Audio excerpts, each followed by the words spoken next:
Now we have a guy who was convicted for being in the wrong place at the wrong time. His name is Brandon Straka, comes to us from D.C. He got a pardon.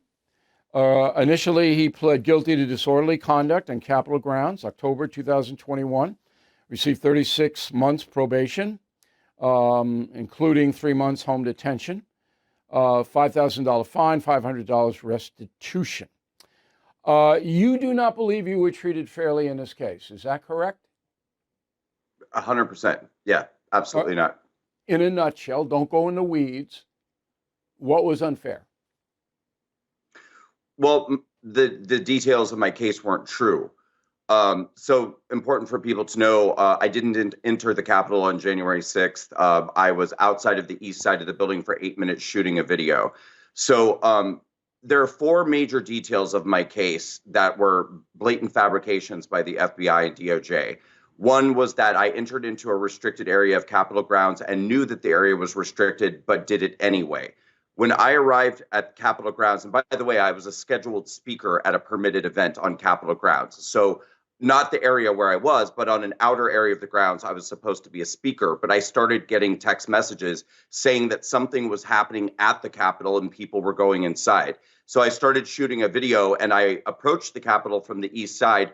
The barricades at the time were fully open. There were no signs indicating that people were not allowed to be there. There were literally 0 police officers on the east side of the building when I was there. And there was a crowd of thousands of people standing outside. So I walked up the open sidewalk and into a crowd of thousands of people. And this is when, according to the DOJ, I committed my first felony. So they charged me with a felony charge of occupying restricted grounds. In other words, a trespassing felony outside of the Capitol.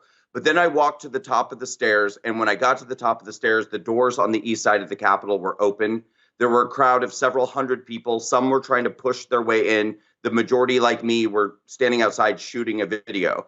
I stood outside of the building for 8 minutes shooting a video, and then a man came out of the building, got on a bullhorn, and said, "They've cleared Congress. Everyone's left the building. Move out, move out." And I immediately turned around and I left. And then I uploaded that video that I had just shot to Twitter.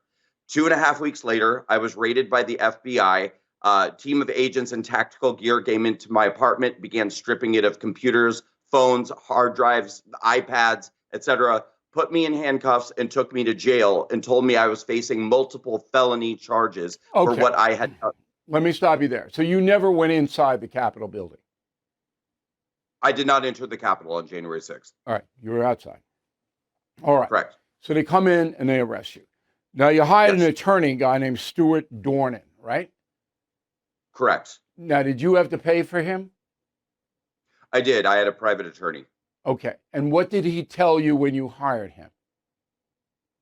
So when I met with my attorney, what he had told me was that I was facing multiple felonies, but that he had had a conversation with the prosecutor, and the prosecutor told him that they were open to dropping the felony charges if I was willing to plead guilty to a misdemeanor.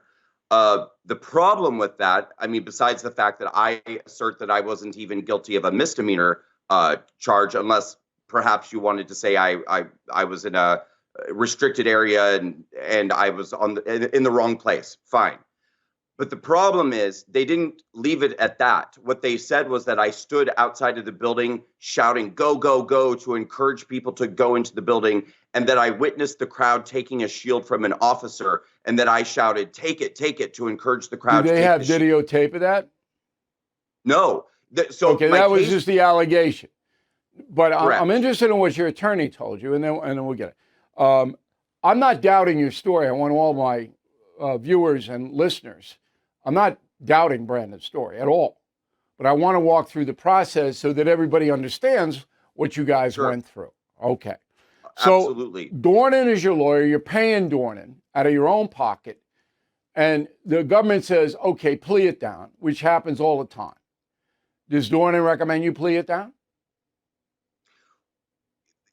A lawyer really can't recommend anything. What a lawyer can tell you is these are your options, and this is what I think is going to happen. My lawyers recommend, Brandon, all the time. Do this, do that, do this, do that. I don't know about this guy, but you're telling that he was neutral on this? He didn't say plea it down or fight it? He didn't give you one of the two?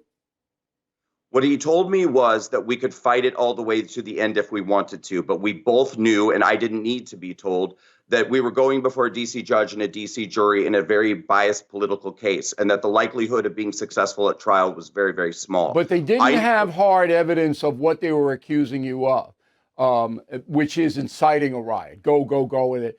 There's no evidence at all in discovery. Dornan didn't find anything like that. It was no smoking gun, to use a cliche. Is that correct?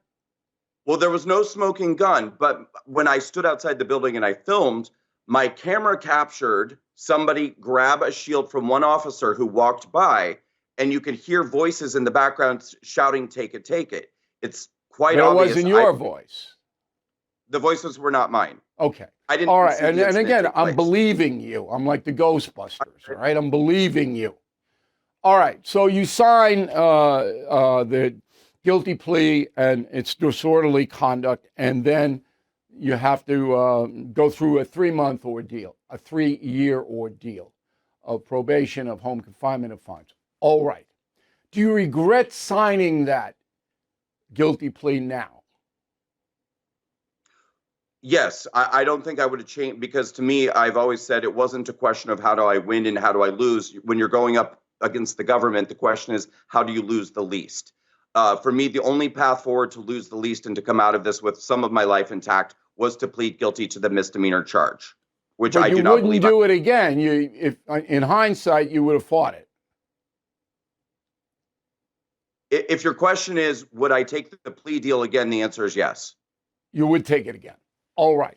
So for you, President Trump's pardon is A, legitimate, B, a kindness. Would that be accurate? I'm sorry, Bill, I'm having trouble with my signal. Could you repeat what you said? For you, President Trump's pardon was a kindness. I would say that Trump's pardon, yes, I would describe it as a kindness, but I think that it was a level of justice for all of us, because I think what a lot of people don't understand is the punishment that all of us have faced that has gone even outside of the judicial branch. I mean, the brutality that all of us have faced for January 6th goes far beyond what we were sentenced to. We were all placed on terrorism watch lists. We were all mass deplatformed and debanked and removed from every big tech platform that you can imagine. We had to fly with air marshals on our flights. We were treated like domestic terrorists and insurrectionists for 4 years. Do you blame the Biden administration for that? I'm sorry, do I? Do you blame the Biden administration for that? Yes, 100%. Okay. All right. Okay. I'm glad you got the pardon. I think you deserve the pardon. I wrote almost exactly what you said, Brandon, on BillO'Reilly.com yesterday. I hope you go and read it. And this is the first time we've ever talked. Okay? That's right. I said what they did was they terrorized these people on January 6th, the Merrick Garland Justice Department. For all of that, that's legit for what President Trump did. And we appreciate it. You're going to have, I hope, a very happy and productive life going forward. You're a young guy. If you ever need any help, or you find that anything is inhibiting your life due to this, you call us immediately. And we'll help you. Okay? Thank you, Bill. Thank you. All right, Brandon. Thank you for watching. Make sure you subscribe to my YouTube channel and follow me on X. Look for @Bill O'Reilly.